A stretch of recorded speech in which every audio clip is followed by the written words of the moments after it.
Suresh sir, Prasad sir, అన్ని ఇన్స్టిట్యూట్ల పేర్లా కాకుండా LTX infinity అనే పేరు కొంచెం వెరైటీగా ఉంటుంది సార్. దీనికి ఏమైనా అబ్రివేషన్ ఉందా? దీనికి ఏమైనా చరిత్ర ఉందా సార్?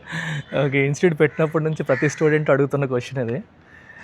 బేసిక్గా మనకి ఇంటర్మీడియట్ మ్యాథ్స్లో limit X tends to infinity F of X equal to అని చెప్పి ఉంటుంది. అవును సార్, లిమిట్స్ ఉంటాయి సార్. లిమిట్స్లో మనం నేర్చుకుంటాం. సో దాని నుంచి ఇన్స్పైర్ అయ్యి తీసుకుందే ఇది. అంటే రొటీన్గా ఉండకుండా కొంచెం డిఫరెంట్గా ఉండాలి, మన టైటిల్లో కూడా ఒక మీనింగ్ అనేది రావాలి అనే ఉద్దేశంతో అది పెట్టాం. సో బేసిక్గా ఈ లిమిట్ ఎక్స్టెండ్స్ టు ఇన్ఫినిటీలో ఎక్స్ అనేది student. So infinity represents his infinite potential.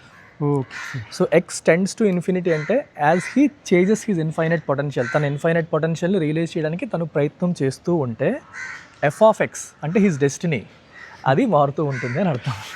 So ప్రతి మనిషి కూడా తన ఫుల్ పొటెన్షియల్ని ట్యాప్ చేసుకోవట్లేదు. ఫుల్ పొటెన్షియల్ని ట్యాప్ చేసుకోగలిగితే కానిస్టేబుల్ దగ్గర ఆగిపోయేవాడు ఐపీఎస్ అవ్వగలడు అనే ఉద్దేశంతో నేను ఇది తీసుకున్నాను. At the same time infinity symbolises our unlimited commitment. Infinity అంటేనే ఎండ్లెస్నెస్. సో ఎల్టీఎక్స్లో స్టూడెంట్స్ పట్ల ఇన్స్టిట్యూట్కి ఉన్న commitment endless.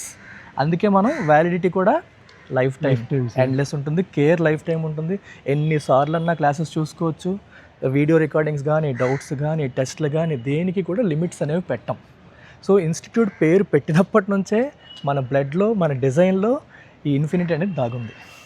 Yes sir, thank you very much sir. Right.